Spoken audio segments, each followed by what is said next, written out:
Studios, the AusBiz COB is the key stuff you need to know about the day in business and finance. G'day and welcome to the COB on this Friday. I'm Andrew Gagan. Good to have you with us as we wrap up the day and the week, and we are finishing negatively. Currently, this is about half an hour off the close, or 45 minutes thereabouts. Currently off by about 0.1%, having begun the day very brightly. We just lost momentum over the course of the day. But if this is where we finish, we'll be up around 0.5% for the week as that plays out on the ASX 200. Let's just catch up with what's played out today. The themes of the day, Friday Fizz, I think we can call it that, given we have seen that a bit of a fizzer over the course of the day. Iron strength, excuse that spelling, it's obviously iron ore price rising. It was up about 1.5% in Singapore, in fact. And as a result, those iron ore miners really showing some strength today. The majors up around 4% or so. Dollar down. I'm talking about the US dollar. It's off by, it's about 3.5 to 4 year lows against the euro, with many anticipating perhaps going to see a further falls, particularly if that ceasefire in the Middle East holds. But as a result, we did see a jump in the Aussie dollar up to around 65.5 US cents. Let's get to the sectors, those that are moving. I mentioned how well the miners, those big iron ore miners, are doing, and there you can see it with Rio leading the pack there, up 4.5%. So South 32 and Mineral Resources also benefiting, obviously, given that movement in the iron ore price. On the negative side, though, the Commonwealth Bank, as I said, down 2.4% there, the others following suit, although Macquarie is managing to hold up at 2% though, but Commonwealth Bank hitting more records, of course, earlier this week. So maybe also we're seeing some portfolio positioning, obviously, as the end of the financial year plays out, maybe some profit taking going on there, which wouldn't be a surprise, would it, given where Commonwealth Bank has gone to. And also in the healthcare space, just a little negativity along the larger stocks there, with CSL and Cochlear down, CSL off almost 2%. Just catching up with some of the top stories. Woolies set to close its MyDeal customer website to instead focus on its retail marketplace. BWP to undergo $143 million management split from Wesfarmers. Westfield operator Unibail set to delist from the ASX in August. Boss Energy indicating its Alta Mesa uranium project in Texas is delivering higher than anticipated extraction rates. Well, let's get across what we are seeing in markets at the moment, and more broadly at the macro level as well. And to do that, we are joined by Shane Oliver from AMP. Shane, welcome back to Friday. Good to catch up with you again. All right, how would you assess what we've seen this week? Because, of course, it all changed quite dramatically, didn't it, once we had that ceasefire out of the Middle East? And, well, it's business as usual, is it not? It seems that way. It seems like the whole world has changed dramatically since we last spoke last Friday. Obviously, on the weekend, we saw the attacks by the US on Iran, then the world on tenterhooks to see how Iran would respond. And then, of course, the response was a bit of a fizzer. So it actually turned out pretty well for markets, because oil prices have collapsed to levels below where they were 2 weeks ago when that war with Iran started. We've seen share markets push up to around, not quite through, but around record highs. And I guess we've just moved on to other things. Obviously, there's still issues there in the Middle East. The situation there, the risks coming out of that region never seem to go away. And oftentimes, US intervention just seems to make them worse over the medium term rather than less. But obviously now we're back to things like the tariffs, the OBBBA tax cut bill. Some good news on that front for Australia, at least, with the Section 899 being removed, or at least reportedly being removed. So it's I guess back to where we were. And on the tariff front, there's still immense uncertainty. But what I would say is this: shares traditionally have had good runs through July. July has often been a good month in Australia. In recent times, it's been one of the strongest months of the year in the US. So July at least should be good. The financial year has been a reasonably good one. Still got a few days to go yet, so maybe a case of fingers crossed there. But that's been reasonably good for investors. I guess the question is where to from here. I think there's still reason to be expecting some volatility, reason to be a little bit cautious in the short term, particularly as we come into September, October period, the August, September, October period in terms of volatility in markets. We've got the tariff stuff yet to be resolved in the US. But if you take a 12-month view, you can make an argument, well, Donald Trump in 12 months' time will be coming up towards the midterms. And he'll probably want to see shares doing okay. He'll probably want to see the economy doing okay. So his party does okay in those midterms. So overall, I think the next 12 months will be okay, but a little bit more constrained than the near double-digit returns we've had as share markets over the last 12 months. Shane, how critical are the next 2 weeks going to be? Not necessarily talking about end of financial year, but more with what's going on in the States, obviously with the big, beautiful bill trying to make its way through Congress, the effect that will have, combined with that tariff deadline, and of course, Donald Trump needing the tariffs to pay for the bill. That's right. And some numbers obviously see quite a bit added to the bill, but if you add in the tariff numbers, you can sort of offset that. You still end up with a budget deficit around 6 or 7%. It's just not quite as bad.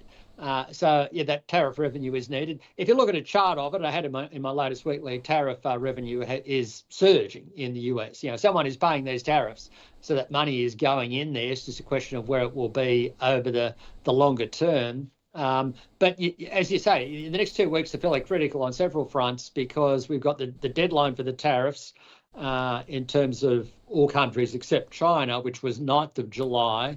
9th of July, incidentally, is also, I think, the next RBA board meeting where they'll probably cut rates. And then, of course, in the US, Donald Trump has set a rather artificial deadline for the One Big Beautiful Bill being passed into law of 4th of July, which is the end of next week. I don't think they'll get there. It doesn't really matter, but they do need to get it there, I think, at least before we go into August, because then you start running into the debt ceiling. And the One Big Beautiful Bill Act is partly about resolving the debt ceiling, raising the debt ceiling, along with doing a whole bunch of other things. So they need to resolve that situation by the time we get to August. So there's going to be a few balls in the air over the next few weeks, which could cause volatility. And running through all of that is this ongoing slide in the US dollar. If you look at it in a bigger picture sense, you could say, oh, don't worry about it. It's the sort of thing that happens every so often. You can see it in that chart there. The US dollar on our calculation is overvalued. It's the blue line. So DXY is a measure of the US dollar against major currencies. It's been reasonably strong in recent times. The red line is where it perhaps should be if you were equilibrating prices across countries. And because the US has had higher inflation than Japan and Germany over the last 30 years, or Japan and Germany, then, of course, Europe, it's been going down. So that's why you're seeing that downtrend there. But it's telling us the US dollar is overvalued and probably does have quite a lot more downside. Then when you put in these uncertainties about the reliability, predictability of US policy making, the tariffs, the budget deficit blowout, all these sorts of things, then it's quite conceivable the US dollar continues to fall. So yeah, quite a few things happening over the next few weeks in the US, and I think the main one for investors to keep an eye on is the tariffs. All right, and also, well, a couple of things happening here locally over the next 2 weeks, of course, as we head towards that July RBA meeting. Now, of course, we've got another key set of data ahead of that, Shane, in the form of the monthly CPI. Look, well, it certainly came in lower than expected there. What did you make of it? Does it firm that case for a rate cut in July, do you think? I think it does. That was already our view. We got there. I remember Deanna and I having a chat about it back after the GDP numbers came out for the March quarter, and that's when we changed from expecting the next cut in August to being in July. So you've got weaker economic data in terms of GDP growth. You've got mostly softer data beyond that, except some of the jobs data. But the strong jobs market is not contributing to stronger wages growth or inflation. And recently, I've actually heard quite a few anecdotes from people, particularly in the HR industry, saying that the jobs market is actually quite tough, quite soft, which the Reserve Bank presumably gets through its liaison discussions. Then you come to the CPI. I mean, all you can see there is good news. The proportion of items in the CPI, there's components like eggs and or dairy rather, and meat and so on. When you look at the components in the CPI, the proportion with inflation above 3% has collapsed. You go back April 2023, it was up around 75%. Now it's around 30%. The proportion of items in the CPI with inflation less than 2% has gone from just over 20% to now around 50%. So that's good news. And it's telling us that the breadth of inflation pressure in Australia has collapsed dramatically. And that, I think, points to a cut. That combined with those other things, slower growth, points to a cut by the RBA. I know some people listening to this might say, well, the cost of my weekly shop is still high, my insurance bills are still high, and so on. That's confusing the level of prices with the rate of their increase. And the Reserve Bank, of course, is focused more on the rate of increase. And it's up to the government to find ways to improve people's living standards in a longer term sense. The RBA can't pull levers on that front. So that's why the RBA looks at the rate of increase, not so much the level of prices. Just briefly, Shane, almost out of time, but how happy do you think the RBA would be of fulfilling its dual mandate of obviously lower inflation but also full employment? I reckon they'd be really happy. I mean, it's just a pity that the global news has rained on their parade to some degree, but they have they've done a reasonably good job here. They might, I think they're right now to get a bit more concerned about unemployment and the jobs market and growth. But I reckon they would be reasonably happy about things. And that's why I think we're now in a position to get inflation, to get interest rates down. I mean, a key chart I love is the one which compares Australian inflation to that you see globally. And we're now at the lower end of comparable countries. So all that concern last year from some out there that we have an inflation problem compared to other countries, that proved to be misplaced. And the picture now is a very, very good one. Inflation is coming under control, if not already under control in Australia.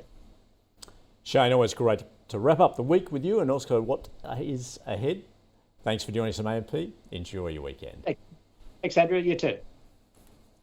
Let's move to our stock of the day. It was Reece, of course, as we were mentioning there earlier, under enormous pressure today, currently off about 17%. Our experts, Adam Dawes from Shaw & Partners and Junbei Liu from 10Cap, gave us their assessment.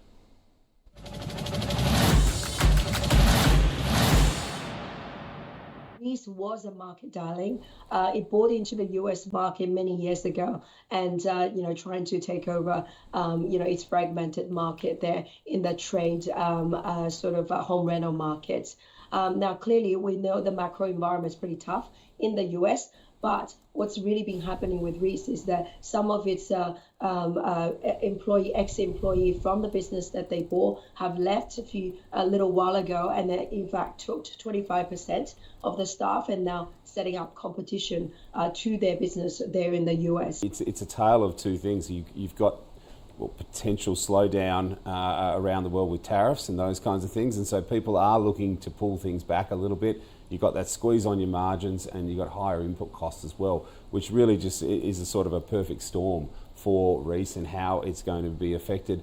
I think also Reece is a bit of a product of its own design as far as that people are looking for potentially more luxury goods, when they talk about bathroom taps and, these kinds of toilets and these kinds of things. So, potentially they're just missing out on that higher margin where these lower margin, which is where they sit in that mid-range.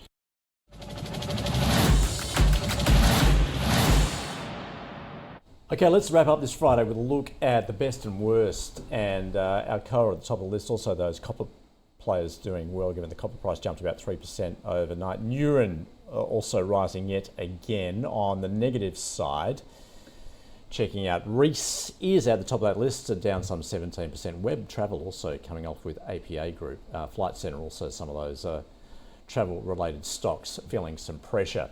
Let's check out what's happening overnight. So we do get US personal income and spending for May, US core PCE and the annual growth rate expected to lift slightly, and the US bank stress test results as well. Ahead next week, private sector credit here, also global manufacturing PMIs, retail sales and building approvals, and the trade balance for May, as well as household spending. So let's recap where we're finishing off around 0.25% and falling as I speak with about half an hour to go. And over the course of the week, it looks like we're going to finish off around, well, in fact, up, I should say, around 1/3% higher over the course of the 5 days. That is the COB. Thanks for watching and listening.